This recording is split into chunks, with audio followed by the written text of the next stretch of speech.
இருக்காங்க. பலமுறை ஃபிலிம்ஃபேர் விருதுகளை வென்றிருக்காங்கன்னு சொல்லலாம். உலகளாவிய அளவில் பல விருதுகளை பெற்றிருக்காங்க.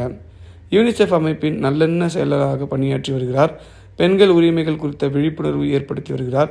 பல்வேறு சமூக சேவை பணிகளிலும் ஈடுபட்டு வராங்க. நடிகை, தயாரிப்பாளர், பாடகி என பல்வேறு துறையில் தனது திறமையை வெளிப்படுத்தியிருக்காங்க. தனது வெற்றிக்கு கடின உழைப்பு மிக முக்கியமான காரணம் என்று அடிக்கடி சொல்லுவாங்களாம். எந்த ஒரு சூழலிலும் தன்னம்பிக்கையுடன் செயல்படுவாங்களாம். இந்தியாவையே உலக அளவில் அறிமுகப்படுத்திய பெருமை இவங்களுக்கு இருக்குது.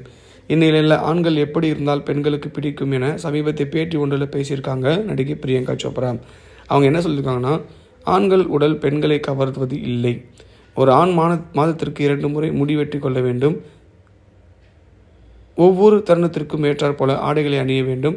அவர்களுடைய நறுமணம் நன்றாக இருக்க வேண்டும். பொதுவாக மெதுவாக பேச வேண்டும். முக்கியமாக அனாவசியமாக சிரிக்கக்கூடாது.